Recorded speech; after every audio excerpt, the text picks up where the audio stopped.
Welcome to Fright Club. The first rule of Fright Club is you do talk about Fright Club, based on true events. The beating of his heart. Villains, I can bear it no more. I admit the deed. But why do you make me suffer thus? It was not I who killed him. It was the sound, that accursed sound, that drove me to it. Yet even now, even as I confess, you cannot hear what I hear. You cannot understand the terrible rhythm that pounds in my ears, grows louder with each passing moment, threatens to burst my very skull with its relentless beating. But let me tell you how it began, how a simple business partnership became a descent into madness, how an innocent habit became the instrument of murder most foul. I was 28 years of age when I first entered into commerce with Mr. Theodore Pemberton. He was a gentleman of middle years, perhaps 55, with graying whiskers and the most meticulous habits I had ever encountered in man or beast. Our enterprise, the importation and sale of fine chronometers from Switzerland, had prospered beyond our most optimistic projections. And I had every reason to consider myself fortunate in my association with such a methodical and successful partner. Mr. Pemberton possessed many admirable qualities: honesty in his dealings, precision in his record-keeping, courtesy toward our customers, and an encyclopedic knowledge of timepieces that served our business well. He was, by all accounts, the ideal partner for a young man seeking to establish himself in commercial society. There was, however, one peculiarity about Mr. Pemberton that I noticed from our very first meeting, a habit so minor, so seemingly insignificant, that any reasonable person would have dismissed it without a second thought. During our conferences, as he made notes in his ledger or signed important documents, Mr. Pemberton would unconsciously click his fountain pen. Not merely click it, but click it in a very specific pattern. 3 quick clicks in rapid succession. A pause, then 3 more clicks. Click, click, click, click, click, click. At first, this habit scarcely registered in my consciousness. I was too excited by the prospects of our growing business, too preoccupied with learning the intricacies of our trade, to pay attention to such a trivial detail. But as our partnership developed and our meetings became more frequent, that rhythmic clicking began to penetrate my awareness with increasing persistence. Our offices occupied the second floor of a narrow building on Washington Street, with Mr. Pemberton's private study overlooking the bustling thoroughfare below. It was here that we conducted our most important business: negotiations with suppliers, meetings with wealthy collectors, the careful evaluation of timepieces that might command premium prices from discriminating customers. And it was here that I first began to notice how the clicking of Mr. Pemberton's pen seemed to echo strangely in the confined space of his study. The room's acoustics, perhaps influenced by its high ceiling and hardwood floors, amplified the sound in a most peculiar manner. What might have been barely audible elsewhere became sharp and distinct, carrying clearly across the room and seeming to reverberate long after each click had ended. I mentioned this observation to Mr. Pemberton during one of our morning conferences, thinking perhaps he was unaware of his habit and might wish to modify it in consideration of others. "My dear sir," he replied with evident surprise, "I confess I had no idea I was making any sound at all. How curious that you should notice such a thing. I shall endeavor to be more conscious of this tendency." But his efforts to suppress the habit proved futile. Within minutes of making his promise, his thumb would find its way to the pen's mechanism, and the familiar pattern would resume. Click, click, click, click, click, click. It appeared to be so deeply ingrained in his nature that he could no more control it than he could command his heart to stop beating. As the months passed, I found myself becoming increasingly sensitive to this sound. What had once been a minor distraction became a source of mounting irritation. During important meetings with customers, I would find my attention wandering from their words to the rhythmic clicking that provided an unwelcome soundtrack to our conversations. I began to anticipate each sequence, counting the intervals between clicks, timing their duration with unconscious precision. The pattern never varied. 3 clicks in rapid succession, each separated from the next by perhaps a quarter second, followed by a pause of 2 full seconds before the sequence repeated. It was as regular as clockwork, ironically appropriate, given our profession, and as predictable as the rising sun. But it was not merely the consistency of the sound that began to trouble me. It was its apparent synchronization with other rhythms in my environment. I noticed that the clicking seemed to match the ticking of the large grandfather clock that dominated one corner of Mr. Pemberton's study. More disturbingly, it seemed to align itself with the beating of my own heart, creating an uncanny resonance that I found increasingly difficult to ignore. The revelation came to me gradually, like dawn breaking over a troubled landscape. I began to understand that my sensitivity to Mr. Pemberton's clicking was not merely auditory, but physiological.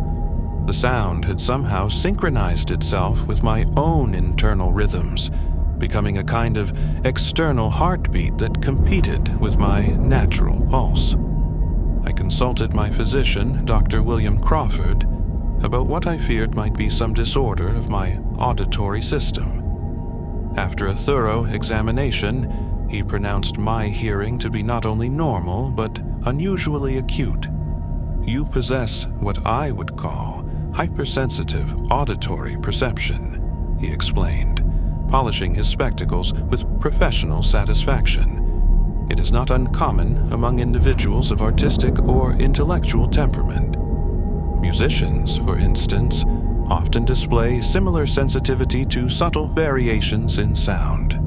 When I described my growing preoccupation with Mr. Pemberton's pen clicking, Dr. Crawford nodded knowingly. "Ah, yes, I have observed similar phenomena in other patients.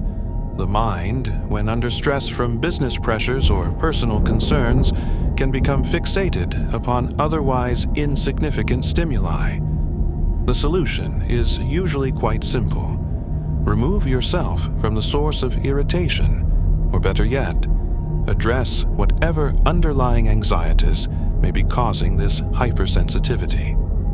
But Dr. Crawford's advice proved impossible to follow. My livelihood depended upon my partnership with Mr. Pemberton, and our business required frequent, lengthy consultations. I could not simply avoid his presence without jeopardizing our mutual success. Instead, I attempted to accustom myself to the sound through a process of deliberate exposure. Each morning, I would arrive at our offices early and seat myself in Mr. Pemberton's study, hoping that familiarity might breed indifference rather than contempt. For hours, I would sit quietly while he worked, forcing myself to listen to that rhythmic clicking until it became mere background noise. But this strategy backfired spectacularly. Rather than becoming accustomed to the sound, I found myself growing ever more sensitive to its nuances. I began to detect subtle variations in the clicking that I had never noticed before. Slight differences in pitch that seemed to correspond to Mr. Pemberton's moods, changes in tempo that reflected his level of concentration, alterations in volume that suggested different pressures applied to the pen's mechanism. It was during one of these self-imposed torture sessions that I made a disturbing discovery. While observing Mr. Pemberton as he worked, I noticed that the clicking pattern seemed to correspond not only to his writing, but to his breathing. 3 clicks as he inhaled, a pause as he held his breath while concentrating, then 3 more clicks as he exhaled. The sound was following the most basic rhythm of his existence, the cycle of breath that sustained his life. This realization filled me with a peculiar horror. It was as though the pen had become an extension of Mr. Pemberton's vital functions, a mechanical heartbeat that marked time with his mortality. And if the clicking was synchronized with his breathing, then by extension, it was synchronized with mine as well. For I found myself unconsciously matching his respiratory rhythm during our meetings. I began to time my own breaths to avoid this synchronization, deliberately altering my breathing pattern to break the uncanny connection between us. But this only made me more conscious of the sound, more aware of its relentless persistence. Even when I managed to breathe out of sync with the clicking, I could feel my body wanting to fall back into that terrible rhythm. Worse still, I began to hear the clicking even when Mr. Pemberton was not present. Alone in my own chambers at night, I would lie awake, listening to phantom repetitions of that maddening rhythm. Click, click, click, click, click, click, echoing through the silence with such clarity that I would rise from my bed to search for its source, convinced that someone must be in my room, wielding an invisible pen in deliberate mockery of my distress. The sound had taken up residence in my mind, creating its own internal metronome that marked time regardless of external circumstances. I found myself clicking my own pen in unconscious imitation, drumming my fingers on tables and desks in that same 3-beat pattern, even tapping my foot while walking down the street. Sleep became elusive, then impossible. Night after night, I would toss upon my bed while that internal metronome marked time in my consciousness. I tried stuffing cotton in my ears, but the sound seemed to emanate from within my own skull. I attempted to mask it with other noises, music, conversation, even the mechanical sounds of the city, but nothing could drown out that persistent clicking that had taken residence in my mind. The effects of sleep deprivation began to manifest in my daily life. My appearance grew haggard, my hands developed a persistent tremor, my concentration wavered during important business meetings. Clients began to comment on my distracted demeanor, and several important deals fell through due to my inability to focus on the negotiations at hand. Mr. Pemberton, ever solicitous of my welfare, expressed increasing concern about my deteriorating condition. "My dear partner," he said one morning, looking up from his correspondence with genuine worry creasing his brow, "you look positively unwell. Perhaps you should consider taking a holiday. A week or 2 in the countryside might restore your natural vigor." As he spoke, his thumb found the pen's mechanism. Click, click, click, and I nearly screamed with frustration. Instead, I forced a smile and thanked him for his concern, all while that terrible sound reverberated through my consciousness like hammer blows upon an anvil. It was during this period of escalating torment that I made a discovery that would prove pivotal to subsequent events. While organizing some papers in Mr. Pemberton's study, I accidentally knocked his fountain pen to the floor. As I bent to retrieve it, I noticed something that sent a chill through my entire being. The pen was broken. Not obviously so. The damage was subtle, almost invisible to casual inspection. But close examination revealed a tiny crack in the mechanism that caused it to emit that distinctive 3-click pattern. A normal pen would click once with each depression of the activator. Mr. Pemberton's pen, due to this hairline fracture, clicked 3 times in rapid succession with each use. The realization struck me like a physical blow. This was not a conscious habit on Mr. Pemberton's part. It was a mechanical defect that created that maddening rhythm. For months, I had attributed deliberate malice to what was nothing more than a broken writing instrument. My first impulse was to point out the defect to Mr. Pemberton, to suggest that he have the pen repaired or replaced. Surely, once the mechanism was fixed, my torment would end. But as I opened my mouth to speak, another thought occurred to me, a thought so dark and terrible that I can barely bring myself to record it here.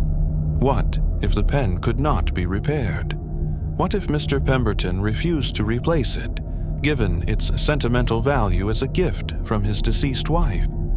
The clicking would continue, day after day, month after month, until I was driven completely mad by its persistence. I said nothing about the broken mechanism, but my silence did not bring peace. If anything, the knowledge that Mr. Pemberton was unaware of the defect made the situation worse. He was an innocent victim of mechanical failure, yet I found myself holding him responsible for my suffering.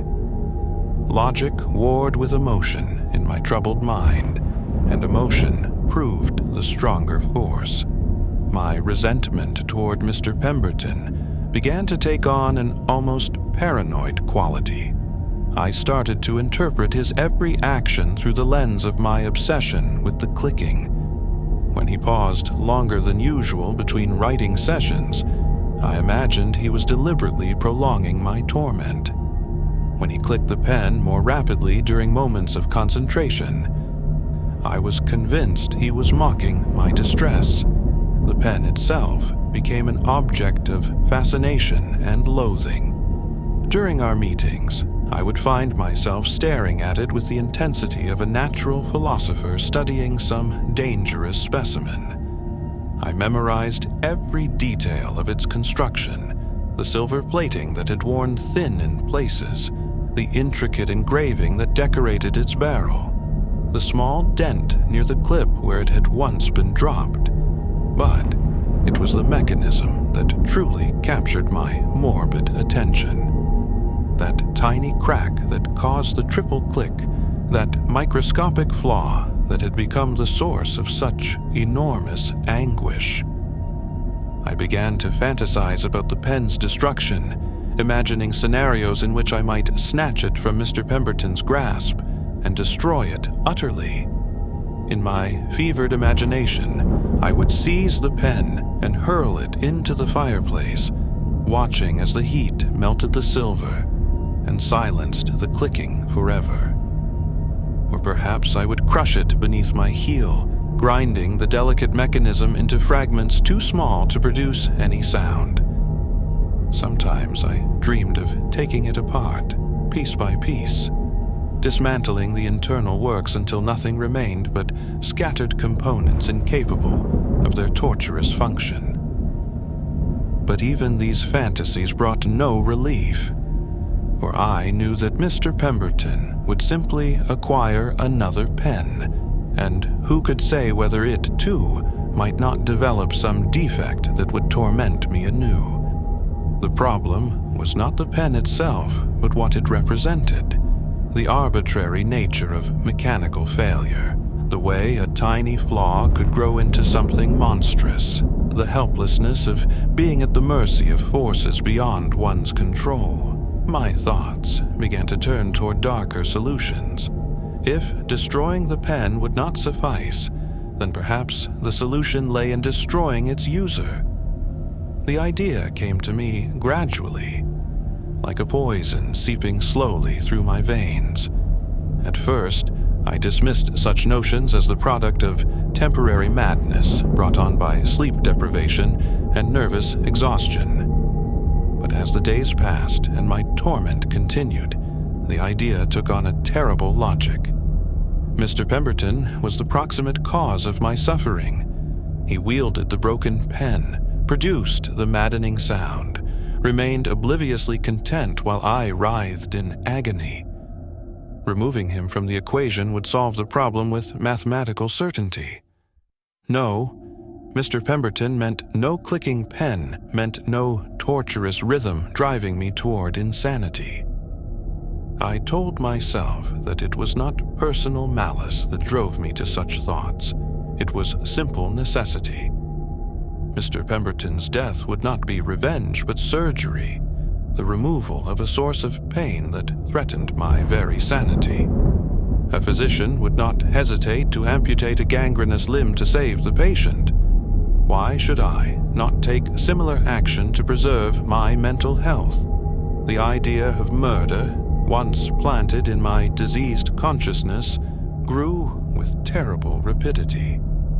I began to study Mr. Pemberton with the attention of a natural philosopher observing some exotic specimen. His habits, his routines, his patterns of behavior, all became subjects of intense scrutiny as I searched for the perfect opportunity to implement my terrible design. Mr. Pemberton was a creature of rigid schedule, a man whose life followed patterns as predictable as the clicking of his pen. Each morning at precisely 8 o'clock, he would arrive at our offices and begin his daily correspondence. The clicking would commence immediately, marking time with the regularity of a metronome as he worked his way through letters, invoices, and contracts. At 10:30, he would pause for his morning tea, setting aside the pen for exactly 15 minutes while he sipped from a china cup painted with forget-me-nots, another gift from his late wife. During these brief interludes, blessed silence would fill the study, and I would feel my jangled nerves begin to settle. But all too soon, the tea would be finished and the pen would return to his hand, resuming its torturous rhythm. At noon, he would take his luncheon at the same tavern on State Street, always ordering the same meal, mutton pie with boiled potatoes and a glass of ale. Even here, the pen accompanied him, for he would invariably bring along some document that required his attention. The clicking would continue throughout the meal, audible even above the tavern's bustling atmosphere. The afternoon brought more of the same: correspondence, invoices, examinations of new timepieces, meetings with clients, and through it all, that relentless clicking that had become the soundtrack of my existence. Click, click, click, click, click, click, marking time like a death watch beetle counting down the hours until my doom. At 6 o'clock, Mr. Pemberton would depart for his home on Beacon Hill, where he lived alone except for an elderly housekeeper named Mrs. Whitmore, who departed each evening at 7. It was this last detail that captured my particular attention. From 7 o'clock until dawn, Mr. Pemberton was entirely alone in his house, a grand old mansion inherited from his father, surrounded by high walls and sheltered from the street by ancient elm trees. The perfect place for an undisturbed murder. I began to observe his evening routines from a position of concealment across the street. Through the windows of his ground-floor study, I could see him seated at his desk, working by lamplight on his private correspondence. His white hair would gleam in the golden light as he bent over his papers, fountain pen moving across the page in careful, measured strokes. And though I could not hear it from such a distance, I knew that accursed clicking was filling his study, marking time like a heartbeat, synchronizing itself with his breathing and mine in that unholy trinity of sound that had become my obsession. For a week, I maintained this vigil, studying his habits with the thoroughness of a military strategist planning a siege. I noted which lights went on at what times, when the housekeeper arrived and departed, whether neighbors or visitors might interrupt my plans. I mapped every entrance to the house, tested every lock, examined every possible route of approach and escape. The house itself was ideally situated for my purposes. Set back from the street behind a screen of evergreens, it was invisible to casual observation after dark. The nearest neighbors lived 50 yards away on either side, their windows facing away from Mr. Pemberton's property. A man might enter and depart unobserved, conduct his business in perfect privacy, leave no trace of his presence save the inevitable result of his actions. Mr. Pemberton's study was located at the rear of the house, overlooking a small garden enclosed by high brick walls. The windows were large and easily accessible from the garden, secured only by simple latches that a determined intruder could manipulate without difficulty. Inside, I could see the desk where he worked, the chair where he sat, the exact position where death would find him. On the 8th night, I resolved to act. I had spent the day in careful preparation, assembling the tools and materials I would need for the task ahead. A set of lockpicks purchased from a questionable dealer in the North End. A length of rope that might prove useful for restraining my victim. A knife with a keen blade, should more direct methods become necessary. And, most importantly, a small bottle of chloroform, obtained from a corrupt apothecary who asked no questions about its intended use. As twilight deepened into full darkness, I made my way through the empty streets toward Mr. Pemberton's house. My heart raced with excitement and terror, but beneath both emotions was a deeper feeling, relief that my long torment was finally approaching its end. The garden gate yielded easily to my ministrations, its old lock no match for modern picking techniques. I slipped through the shadows like a phantom, every sense alert to the slightest sound or movement that might betray my presence. The study windows glowed warmly in the darkness, framing the silhouette of my intended victim as he worked at his desk.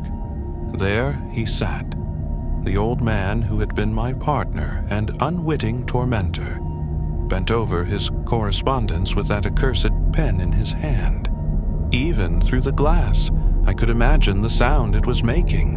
Click, click, click, click, click, click. That rhythm that had driven me to the very brink of madness, and now brought me to this moment of terrible resolution. The window latch opened at my touch, having been loosened during one of my previous reconnoitering expeditions. I raised the sash with infinite care, testing each inch of movement to ensure it made no sound that might alert Mr. Pemberton to my presence.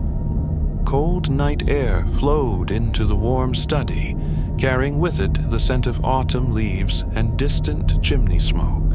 But Mr. Pemberton did not notice. He was absorbed in his writing, completely unaware that death had entered his sanctuary. For a long moment I stood frozen in the window frame, watching as his hand moved across the page, listening to that terrible, familiar sound that had haunted my days and nights. The pen caught the lamplight as it moved, its silver surface gleaming like a serpent's scale. Each click seemed to pierce my consciousness with physical force, as though the sound had taken on substance and weight. Click, click, click, click, click, click. In that moment, all the rage and frustration of the past months crystallized into a single, overwhelming urge for violence. The pen seemed to mock me with its mechanical persistence, its utter indifference to the suffering it had caused. I could bear it no longer, the sound, the sight, the knowledge that it would continue forever unless I acted to stop it. I stepped through the window into the study. Mr. Pemberton looked up from his papers at the sound of my entry, his pale eyes widening with surprise and alarm. For a heartbeat, we stared at each other across the lamplight, predator and prey, tormentor and victim, the roles reversed in this moment of ultimate confrontation. "My dear fellow," he began, half rising from his chair. "What are you doing here? How did you—" I sprang upon him before he could finish the question. The old man was taken completely by surprise, his frail body no match for a younger man driven by desperate fury. We struggled briefly. He managed to call out once, a cry of alarm that echoed through the empty house. But within moments, I had him pinned upon the floor, my hands around his throat. His eyes bulged with terror and incomprehension as I tightened my grip. He gasped for air that would not come, his legs thrashing weakly against the carpet. But even as life ebbed from his body, even as his struggles grew feebler, his right hand continued to clutch that accursed fountain pen, and still it clicked. Even in his death throes, Mr. Pemberton's thumb continued to work the pen's mechanism in nervous spasms. Click, click, click, click, click, click, growing fainter but never ceasing as consciousness faded from his eyes. It was as though the sound had become so much a part of him that it would continue until the very moment of death, and perhaps beyond. I pressed harder, my fingers digging into his throat, willing him to die quickly, so that the terrible clicking might finally cease. His face turned purple, then blue. His tongue protruded grotesquely from between his lips. A rattling sound emerged from his compressed windpipe, but still, underneath it all, that maddening rhythm continued. It was not until several minutes after his heart had stopped that the clicking finally ceased. The pen fell from his lifeless fingers and rolled across the carpet, coming to rest beside the leg of his desk like some small, harmless artifact that could never have caused the havoc it had wreaked upon my sanity. I knelt there beside his corpse, breathing heavily, waiting for the sense of relief that I had expected to accompany my liberation from that torturous sound.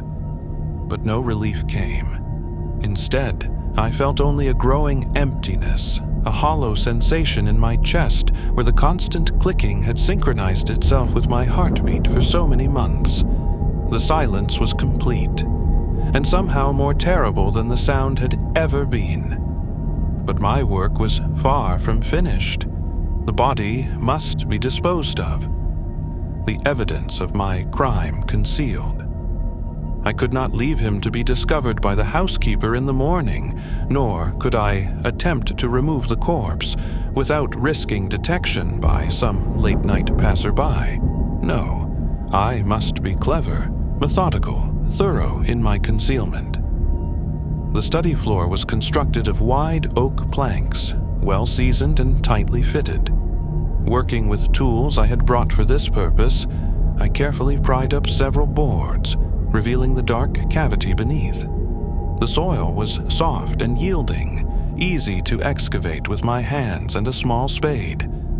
I dug throughout the night, creating a grave directly beneath Mr. Pemberton's desk. When the hole was deep enough, I lowered his body into the earth, arranged his limbs in a peaceful posture, and began to shovel soil over his remains. But as I worked, something strange occurred. From the depths of the grave came a sound, faint at first, barely perceptible, but growing gradually stronger and more distinct. It was clicking. Not the sharp, metallic click of the fountain pen, but something softer, more organic. A rhythmic pulsing that seemed to emanate from Mr. Pemberton's buried form. I told myself it was imagination, the product of guilt and exhaustion, playing tricks upon my overwrought senses. But as I continued to shovel earth into the grave, the sound grew more pronounced, more regular, more unmistakably real. Click, click, click, click, click, click. It was his heart, still beating beneath the soil, refusing to acknowledge death, continuing its vital rhythm, even as earth filled his lungs and covered his staring eyes. The sound that had tormented me in life was now pursuing me beyond death, more terrible and inexorable than ever before. I threw the remaining earth into the grave with frantic haste, replaced the floorboards, cleaned away all traces of my nocturnal excavation. But through it all, that ghastly clicking continued, muffled by soil and wood, but never silenced, never stilled. By dawn, the study appeared exactly as it had before my arrival. Mr. Pemberton's papers lay scattered across his desk. His lamp had burned low in its socket, and no sign remained of the violence that had taken place within those walls. But beneath the floorboards, the clicking continued. I departed as stealthily as I had arrived, locking the garden gate behind me and making my way through the empty streets to my own lodgings.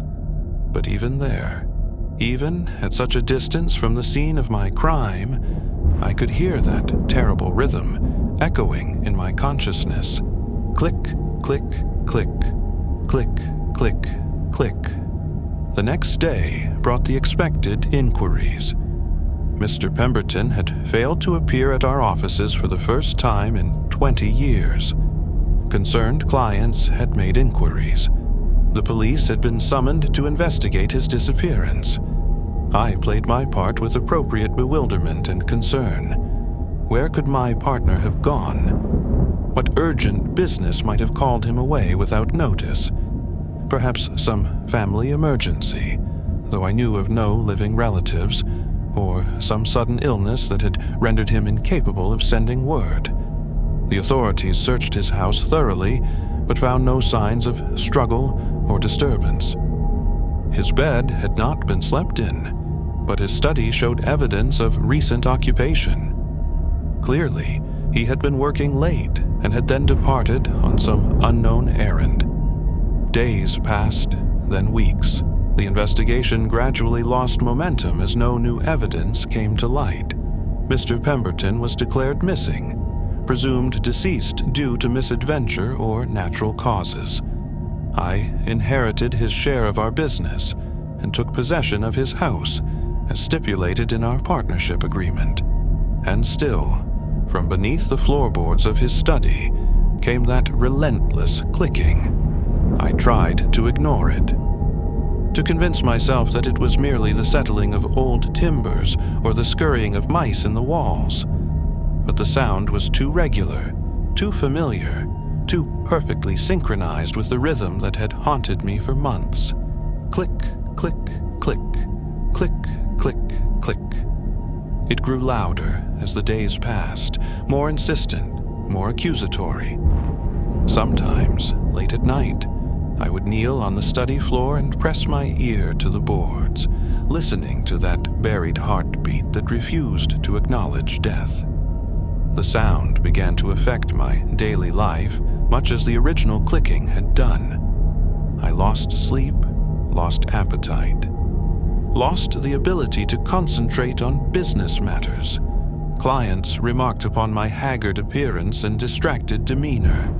I began to avoid the study entirely, conducting my affairs from other rooms in the house. But the clicking followed me wherever I went. In the parlor, I could hear it through the ceiling above.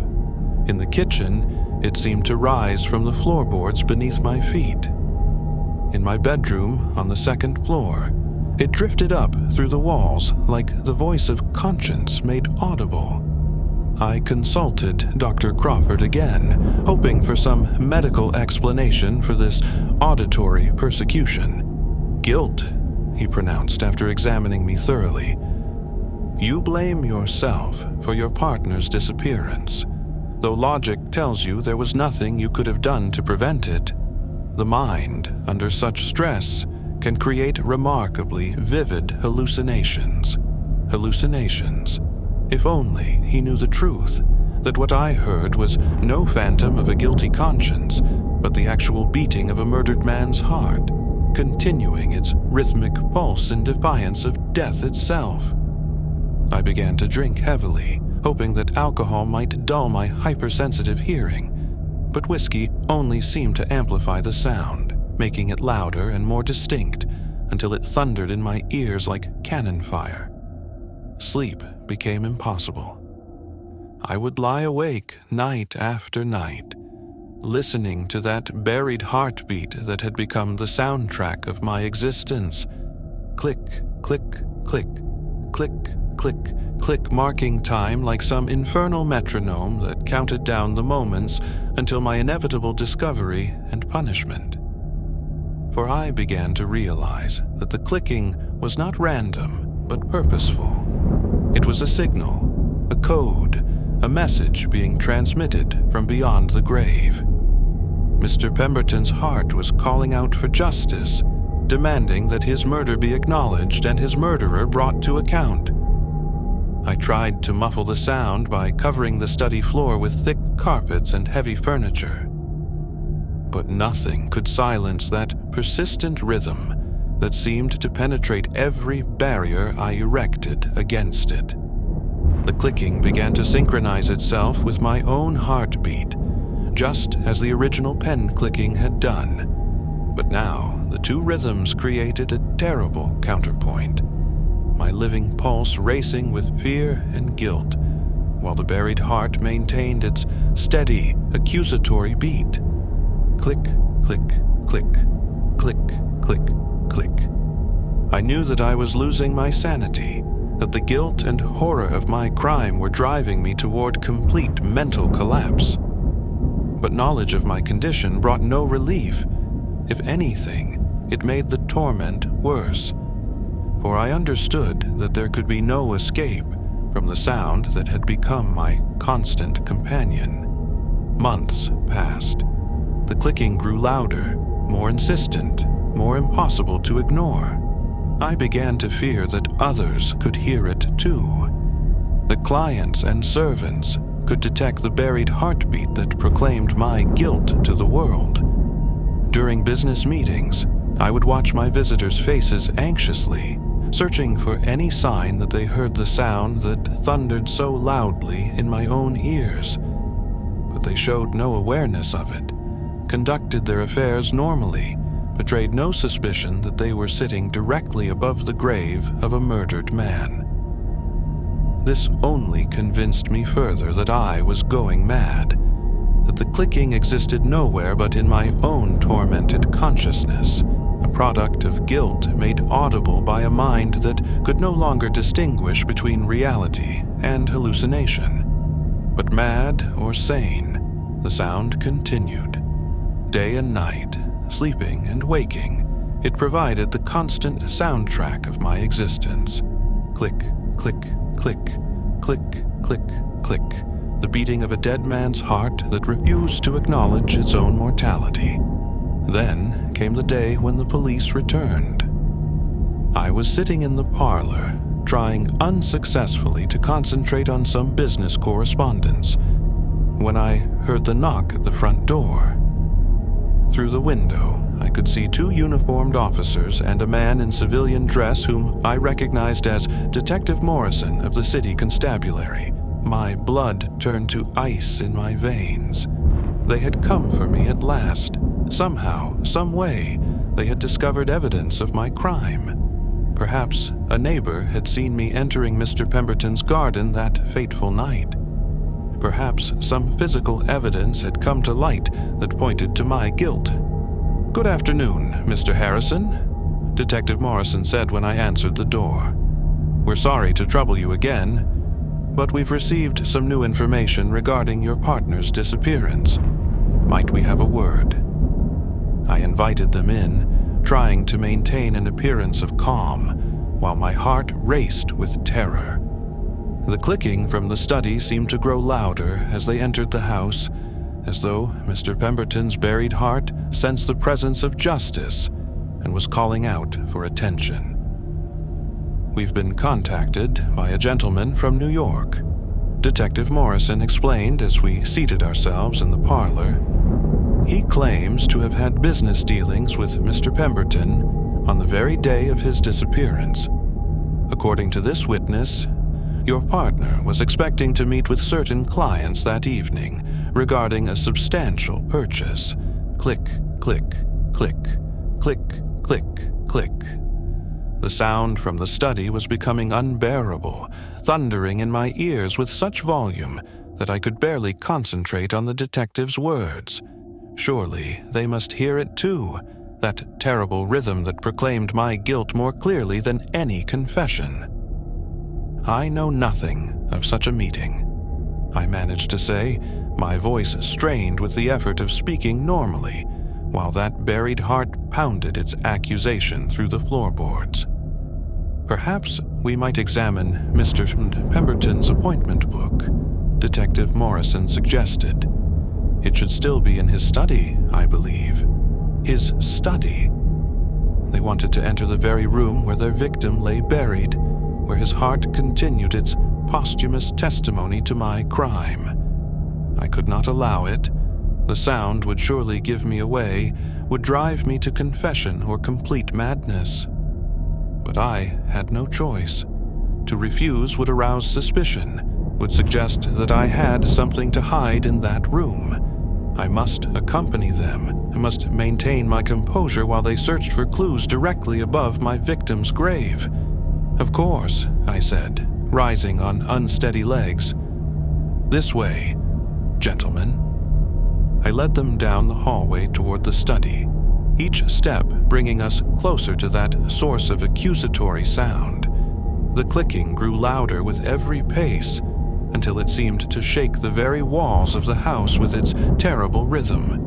Click, click, click, click, click, click.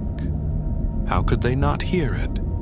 How could they remain oblivious to that thunderous beating that filled the air around us like the tolling of funeral bells? We entered the study, and I watched in terror as the officers began their examination. They moved carefully through the room, checking papers, opening drawers, examining every surface for clues to Mr. Pemberton's fate. And all the while, from directly beneath their feet came that damning rhythm that seemed to cry out for justice with every beat. Click, click, click, click, click, click. The sound was growing louder still, more insistent, more impossible to ignore. Surely, now they must hear it, that buried heart that beat in time with my own guilty pulse. Detective Morrison knelt beside the desk, examining some papers he had found in the lower drawer. He was positioned directly above the grave, his ear mere inches from the floorboards that concealed my victim's remains. The clicking reached a crescendo, thundering through my consciousness with such force that I could no longer think, could no longer breathe, could no longer maintain the pretense of innocence that had protected me for so many months. "Can't you hear it?" I cried, pressing my hands to my ears in a futile attempt to block out that terrible sound. That clicking, that infernal clicking that never stops. The officers looked at me with alarm and confusion. Detective Morrison rose from his position beside the desk, his expression showing the first signs of suspicion. "Hear what, Mr. Harrison?" he asked carefully. "What clicking?" "His heart!" I screamed, all restraint finally abandoned. "Mr. Pemberton's heart. It's still beating, still clicking like that accursed pen of his. Listen, can't you hear it? Click, click, click, click, click, click." I threw myself upon the floor, clawing at the boards with my fingernails, trying to reach the source of that maddening sound. "He's down there. I buried him down there. But his heart won't stop. It won't stop clicking." The officers seized me before I could damage the floorboards, holding my arms while I struggled against their grip. But even restrained, even faced with certain discovery, I could not stop the words from pouring out of me. I killed him. I confess. I murdered Theodore Pemberton because of his pen, that clicking pen that drove me mad. But death hasn't silenced it. His heart still beats with the same rhythm. Listen, listen. Detective Morrison nodded to his men, who began prying up the floorboards I had indicated. Within minutes, they had uncovered the makeshift grave, revealing the decomposed remains of my victim. But as the earth was cleared away, as Mr. Pemberton's body was finally exposed to light after months of burial, the clicking stopped. The silence that followed was absolute, more complete than any quiet I had ever experienced. The sound that had tormented me for so long, had driven me to murder and then to madness, simply ceased to exist. They found the fountain pen still clutched in the dead man's skeletal fingers, its broken mechanism forever stilled. But there was no heartbeat, no clicking, no sound of any kind except the whisper of wind through the open window and the harsh breathing of the officers who stared down at the evidence of my crime. The clicking had existed only in my mind, a product of guilt and madness that had seemed more real than reality itself. But understanding this brought no comfort, no relief from the horror of what I had done. For I had learned a terrible truth, that some sounds once heard can never be silenced. They echo in the chambers of memory long after their source has been destroyed, growing louder with time rather than fainter, until they become the very heartbeat of existence itself. They led me away then to the courthouse where I would be tried, to the prison where I would await my fate. But even as the iron doors closed behind me, even as I was stripped of freedom and dignity and hope, I could hear it beginning again, faint at first, like a distant echo of what once was. Click, click, click, click, click, click. The sound that had destroyed my sanity, that had driven me to murder, that had ultimately brought about my downfall. It was returning, growing stronger with each passing hour. For I understood now that it was not Mr. Pemberton's heart I heard, nor the broken mechanism of his fountain pen, but something far more fundamental and inescapable. It was the sound of my own guilt made audible, the rhythm of a conscience that could never be silenced, the beating of a heart that had chosen murder over madness and found only a deeper, more terrible madness in return. They tried me and found me guilty, though the defense attorney argued eloquently that no man in his right mind would commit murder over something so trivial as the clicking of a pen. The judge, in pronouncing sentence, spoke of the peculiar nature of my case, the way in which a minor irritation had grown into homicidal mania. But they did not understand, none of them understood, that it was not the sound itself that had driven me to kill, but what the sound represented. The arbitrary nature of suffering, the way in which fate could seize upon the smallest flaw and magnify it into something monstrous, the helplessness of being at the mercy of forces beyond one's control. I write these words now in my cell, awaiting the day when they will lead me to the gallows. The clicking has returned in full force, no longer the sharp metallic sound of Mr. Pemberton's broken pen, but something deeper and more organic, the rhythm of my own guilty heart as it counts down the remaining beats of my life. Click, click, click, click, click, click. It will continue, I know, until my heart stops beating altogether.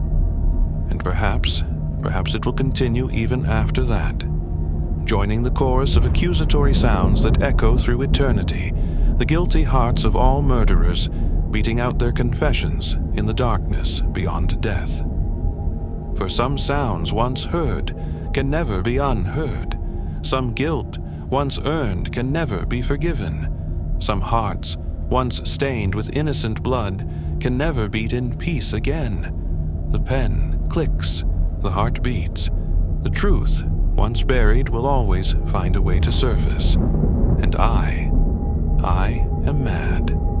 Mad with guilt, mad with the sound of my own heartbeat, mad with the knowledge that no grave is deep enough to silence the voice of conscience, and no crime so perfectly concealed that it will not eventually cry out for justice.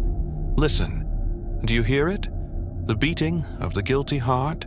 It sounds just like this. Click, click, click, click, click, click, click, click, click. They say that when they found me the next morning, I was pressing my ear to the stone floor of my cell, listening to something only I could hear. They say I was smiling, not with joy, but with the terrible satisfaction of a man who had finally understood the nature of his punishment. For I had realized, in that moment of ultimate clarity, that the clicking would never stop. It would follow me to the scaffold, accompany me into whatever realm awaits beyond death, provide the eternal soundtrack to my damnation. The heart beats, the guilt endures, the sound goes on forever. Click, click, click, click, click, click, click, click, click. They say that when they found me the next morning, I was pressing my ear to the stone floor of my cell, listening to something only I could hear. They say I was smiling, not with joy, but with the terrible satisfaction of a man who had finally understood the nature of his punishment. For I had realized, in that moment of ultimate clarity, that the clicking would never stop. It would follow me to the scaffold, accompany me into whatever realm awaits beyond death, provide the eternal soundtrack to my damnation. The heart beats, the guilt endures, the sound goes on forever. Click, click, click, click, click, click, click, click, click. But let me tell you of the days that followed my arrest, the weeks of waiting that stretched before my trial, the slow descent into a madness so complete that even the prison physicians could not fathom its depths. The cell they gave me was small, cramped, with walls of gray stone that wept moisture in the humid summer air. A single barred window, set high in the wall, admitted a weak rectangle of light during the daylight hours. At night, darkness was absolute, save for the flickering flame of a candle that the guards would replace each evening. It was in this tomb-like chamber that I first began to understand the true extent of my punishment. For the clicking that had driven me to murder, that had tormented me before and after my crime, was not content to remain a memory. It had taken a permanent residence in my consciousness, growing stronger and more insistent with each passing hour.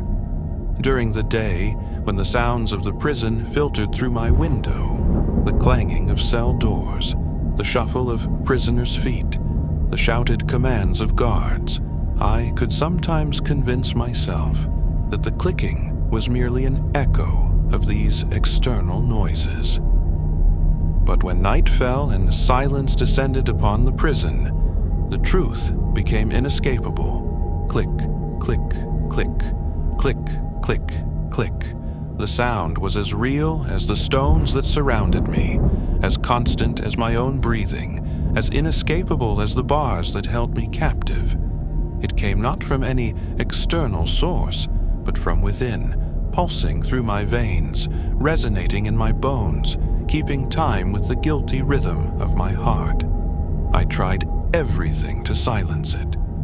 I stuffed torn pieces of my mattress into my ears, wrapped my head in the coarse blanket they had given me, even pressed my palms so tightly against my ears that I left bruises on my skull.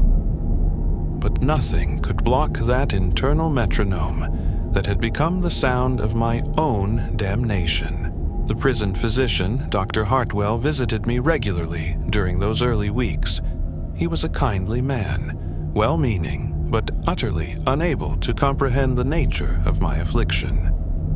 "You are suffering from what we term auditory hallucinations," he explained during one of his examinations.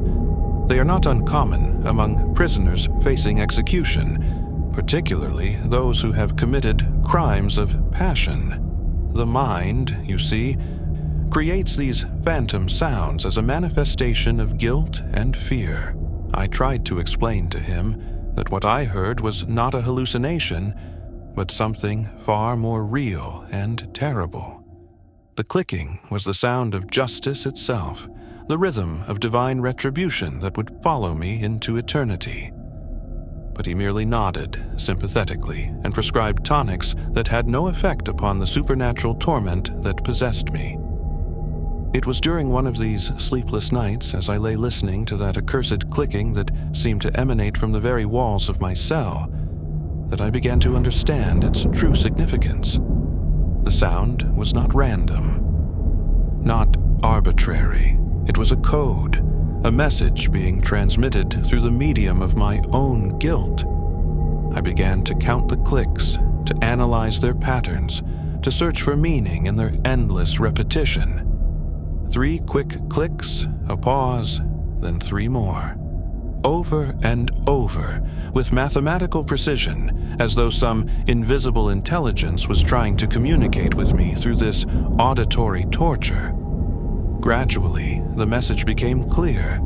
The 3 clicks represented the trinity of my crime: the thought, the act, and the consequence. The pause between each sequence marked the moment of choice, the instant when I might have turned back from my terrible purpose, but chose instead to proceed. And the endless repetition reminded me that some acts can never be undone. Some choices can never be unmade. This revelation brought no peace, no sense of understanding that might have provided comfort in my final days. Instead, it filled me with a horror so profound that I began to question whether I had truly gone mad, or whether I had glimpsed some fundamental truth about the nature of guilt and punishment that mortal minds are not meant to comprehend. The clicking grew louder as my trial approached. What had once been merely audible became thunderous, drowning out the voices of my attorney when he came to discuss my defense, making it impossible to concentrate on the legal proceedings that would determine my fate. My lawyer, Mr. Blackstone, was a competent man who had handled many capital cases. He proposed to argue that I had been driven to temporary insanity by the constant irritation of Mr. Pemberton's pen clicking, that no rational person would commit murder over such a trivial matter. "The jury will understand," he assured me during one of our meetings. "They will see that you were not responsible for your actions, that you were the victim of a peculiar form of mental disturbance that robbed you of your reason." But I knew better. I knew that my actions had been entirely rational, given the unbearable nature of my torment. The clicking had not driven me to madness. It had revealed to me the terrible clarity that comes when a man finally accepts the full weight of his own evil. During the trial itself, the clicking reached such a crescendo that I could barely hear the testimony of the witnesses, the arguments of the attorneys, the judge's instructions to the jury. The courtroom seemed to dissolve around me, replaced by a universe of sound in which only that rhythmic beating existed. Click, click, click. Click, click, click. Click, click, click. The prosecutor painted me as a cold-blooded killer who had murdered his partner for financial gain. The defense portrayed me as a victim of nervous exhaustion who had snapped under pressure. But neither version of events captured the true nature of what had transpired. I had not killed Mr. Pemberton for money, nor had I been driven temporarily insane. I had committed murder as an act of desperate self-defense, not against any physical threat, but against a sound that had become more unbearable than death itself.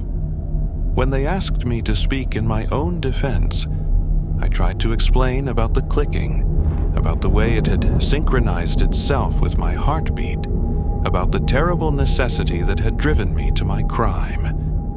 But the words came out as ravings, the disconnected utterances of a madman, and I saw in the jurors' faces that they had already made their decision. Guilty.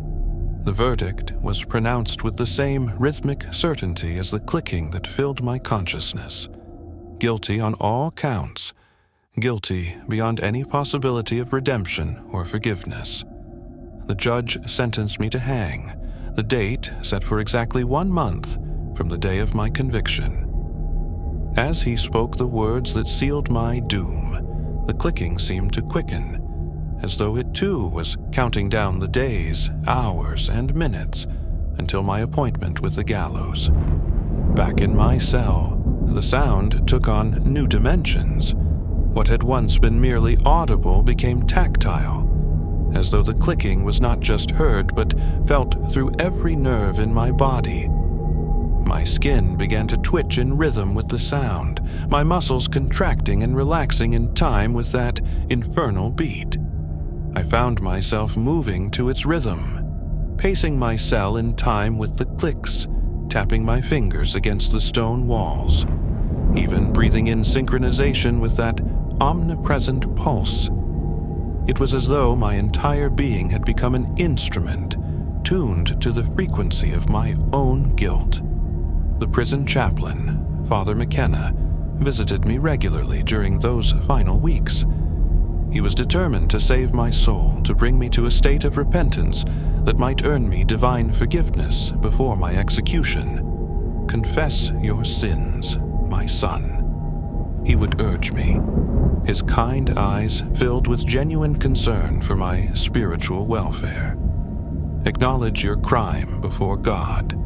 Ask for his mercy, and you may yet find peace in your final moments. But how could I explain to him that my confession had already been made, that it was being repeated constantly in the clicking that filled every moment of my existence? God had already heard my admission of guilt, had already pronounced his judgment, had already begun my punishment in the form of this auditory torment that would follow me beyond the grave.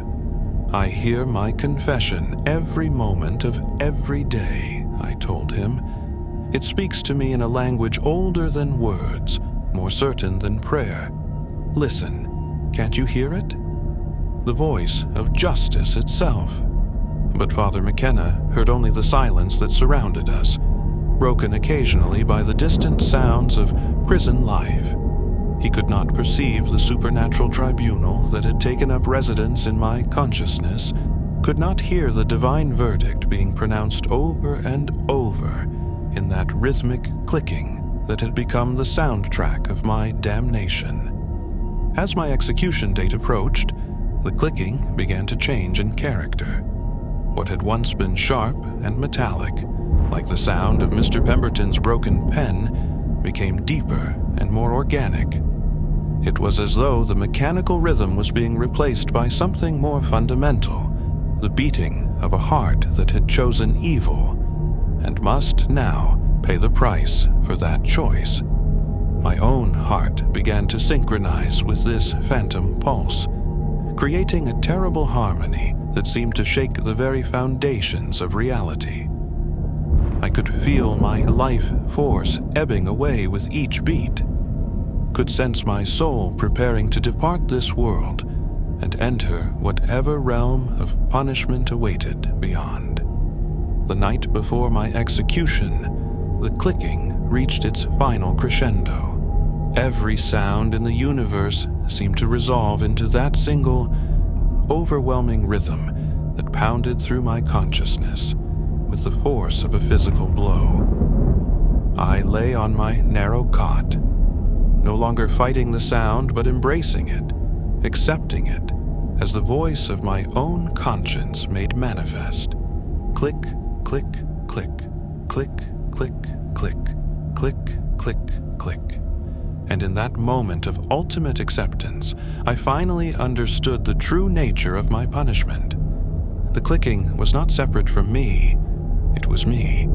The essential rhythm of a soul that had chosen murder over mercy, violence over virtue. It would continue as long as I existed, in this world or any other, the eternal soundtrack to my guilt. They came for me at dawn, the guards with their heavy keys and somber faces. As they led me from my cell toward the scaffold, I walked in perfect time with the clicking that filled my consciousness. Each step matched the rhythm that had become my heartbeat, my breathing, my very essence. The gallows stood in the prison courtyard, its wooden frame silhouetted against the gray morning sky.